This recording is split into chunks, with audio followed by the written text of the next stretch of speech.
Hello, ನಾನು ನಿಮ್ಮ ಚಂದ್ರಮೌಳಿ ಕಣ್ವಿ. ಹಸಿರು ಧಾರವಾಡದಿಂದ ನಿಮ್ಮೆದುರು ಹಾಜರಾಗಿದ್ದೇನೆ. ಇನ್ನು ಹೆಡಿಂಗ್ಲೆ ಟೆಸ್ಟ್ನ ಕಹಿ ಸಿಹಿ ಆಗಬೇಕಂದ್ರೆ ಮುಂದಿನ ಟೆಸ್ಟ್ ಎಡ್ಜ್ಬಾಸ್ಟನ್ನಲ್ಲಿ ನಮಗೆ ಅಟ್ಯಾಕಿಂಗ್ ವಿಕೆಟ್ ಟೇಕಿಂಗ್ ಬೌಲರ್ಸ್ ಬೇಕೇ ಬೇಕು. ಲಾರ್ಡ್ ಶಾರ್ದೂಲ್ ಠಾಕೂರ್ ಬದಲಾಗಿ ಒಳ್ಳೆಯ ಆಪ್ಷನ್ ಅಂದರೆ left arm chinaman bowler Kuldeep Yadav. ಆದರೆ ಸ್ಪೆಕ್ಯುಲೇಷನ್ ಏನು ನಡೀತಾ ಇದೆ ಅಂದರೆ 4 ಬದಲಾವಣೆ ಮಾಡ್ಕೊಳ್ತಾ ಇದ್ದಾರೆ.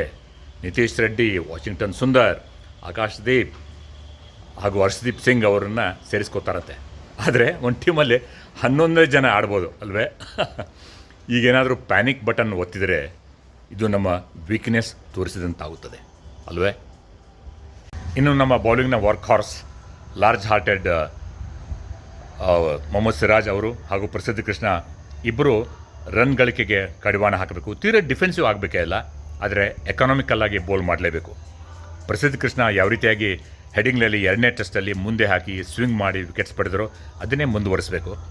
ಹಾಗೂ ಅವರ ಸ್ವಭಾವ ಆ ರೀತಿ ಇದೆ ಅಂತ ಅನಿಸುತ್ತೆ. ಇನ್ನೂ ಸ್ವಲ್ಪ ಬಾಡಿ ಲ್ಯಾಂಗ್ವೇಜ್ನಲ್ಲಿ ಪಾಸಿಟಿವಿಟಿ ತೋರಿಸಬೇಕು ಅಂತ ನನ್ನ ಅಬ್ಸರ್ವೇಷನ್.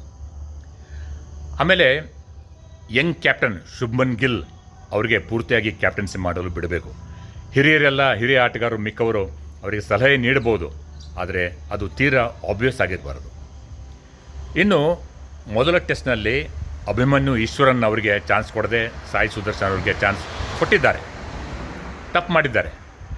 ಆದರೆ ಒಂದೇ ಟೆಸ್ಟ್ಗೆ ಸಾಯಿ ಸುದರ್ಶನ್ ಅವ್ರನ್ನ ಕೈಬಿಟ್ಟು ಇನ್ನೊಂದು ತಪ್ಪು ಮಾಡೋದು ದೊಡ್ಡ ತಪ್ಪು.